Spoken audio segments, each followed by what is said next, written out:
jengkol udah masuk nih, jadi udah najis gitu. Bukan lagi najis mughalladzah, tetapi najis yang harus dihilangkan karena sudah lebih dari mengkonsumsi ASI. Kalau cuma ASI saja, itu cuma dicipratkan air dan dielap baru selesai.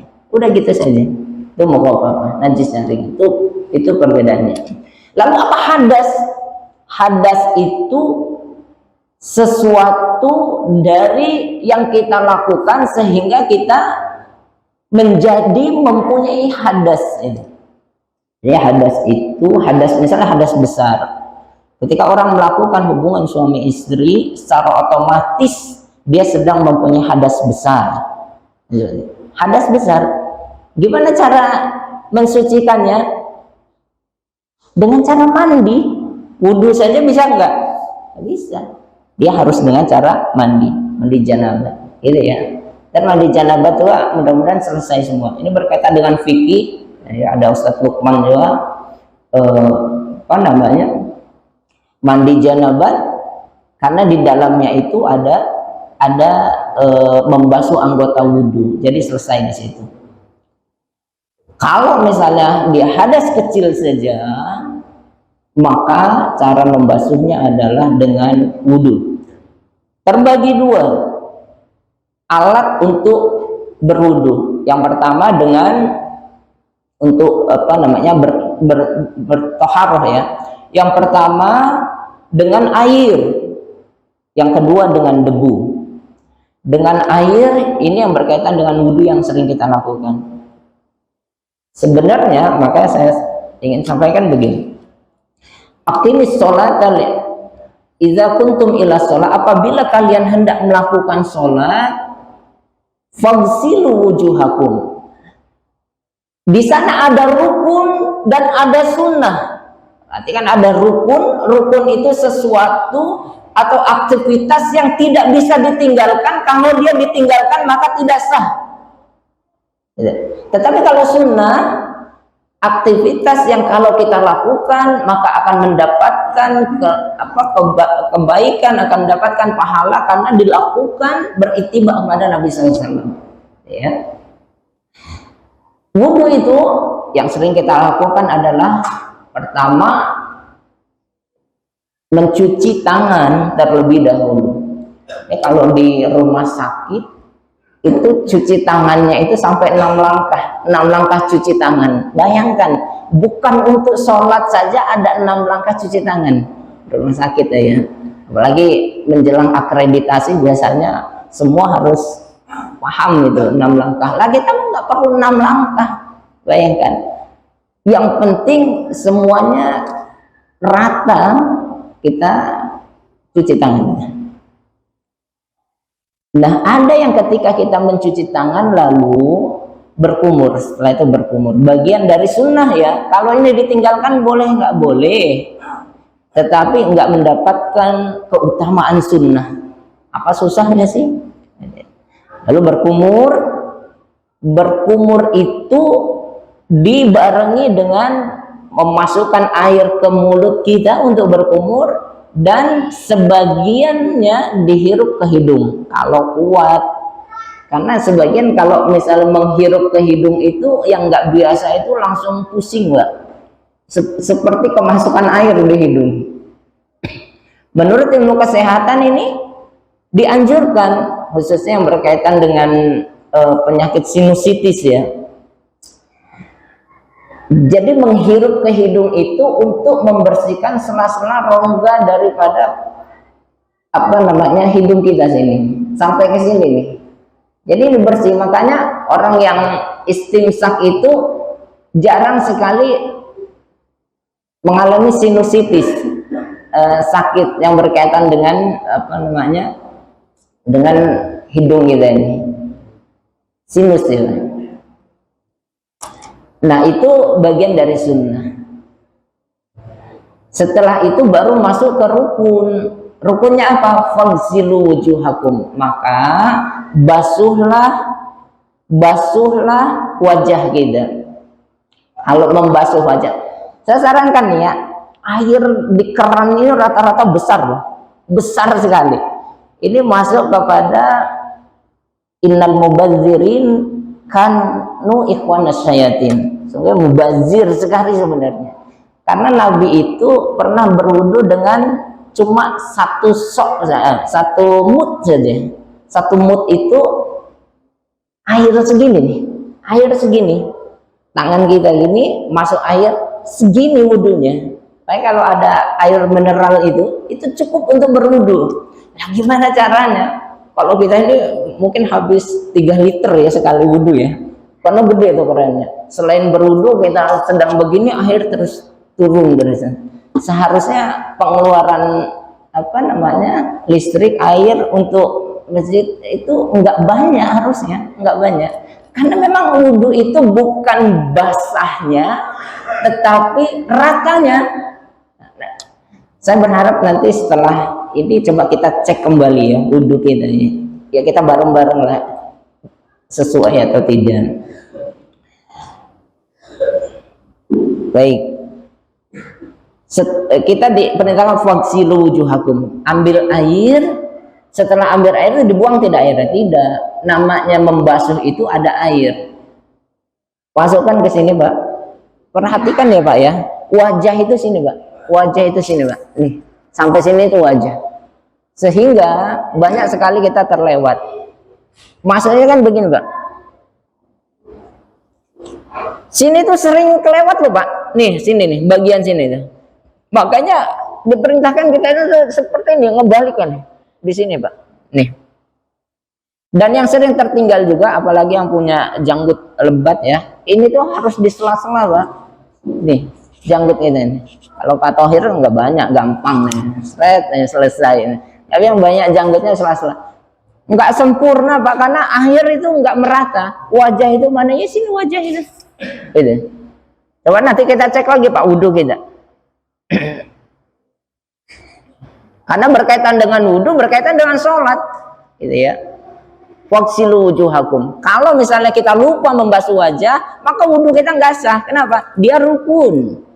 Yang disebutkan di dalam dalilnya memang tentang wajah terlebih dahulu. Waghsilu wujuhakum wa aydiyakum ilal marafiq, dan basuhlah kedua tangan ilal marafiq. Sampai mana? Sampai siku. Sampai siku, Pak. Diawali dari mana? Tangan itu diawali dari jari. Dari jari, Pak. Nih dari sini. Jatuhnya air itu dari sini. Lah gimana kalau keran? Kan susah kalau keran, Pak. Keran itu kadang-kadang dari tengah dan lainnya. Makanya sebenarnya yang paling bagus itu air itu diambil, Pak. Air itu mestinya diambil. Tapi yang penting sih terpenuhi aja. Itu langsung dijatuhkan ke sini, Pak. Nah. Jatuhkan ke sini, ini kan airnya, Pak. Jatuhkan sini, Pak, air. Seperti itu, Pak. Dan ilal marafiq ya, Pak. Sampai ke siku. Sampai ke siku. Setelah itu kok bukan lagi faghsilu tapi wamsahu. Wamsahu biru'usikum, dan usaplah kepala kalian. Kok usap? Tadi basuh, ini basuh, kok ini usap? Berarti, Pak, kalau usap kita mengambil air lalu air itu kita buang, enggak? Makanya ada dua, mohon maaf saya bukain ya. Makanya ada dua, Pak. Ada yang mengambil air kembali, ada yang tidak. Ketika kita membasuh tangan, gini, Pak, ini kan tangan masih basah nih, Pak. Tangan kita ini masih basah, apalagi udah dua-duanya ya, Pak ya. Tangan kita masih basah. Maka ada yang tidak mengambil air lagi. Kenapa? Karena tangan kita ini masih basah, langsung mengusap kepala. Kepala itu dari mulai ujung rambut sini sampai tengkuk, itu namanya kepala, Pak. Gitu. Sini terus sampai ke belakang tengkuk. Ada yang membalikkan kembali, Pak. Dibalikkan kembali, langsung masuk ke telinga. Nah, telinga yang ini, Pak, ibu jari ini ada di belakang nih, Pak. Di belakang telinga. Yang ini masuk ke dalam telinga, Pak. Masuk ke dalam lubang telinga. Ini, nah, jadi sempurna nih ya, Pak ya. Sempurna. Gitu ya, Pak ya. Jangan gini, Pak. Yang penting enggak. disempurnakan, Pak. Ada yang mengambil kembali. Kalau tadi tidak mengambil kembali karena sudah air itu tangan itu dalam keadaan basah. Ada yang mengambil lalu juga dibuang. Jangan diambil gini, Pak. Airnya ke sini, Pak.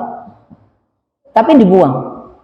Berarti dia hanya mengusap saja, bukan membasuh, tapi mengusap ru'usakum, kepala kita, bukan rambut ya, Pak ya, kepala yang dibasuh.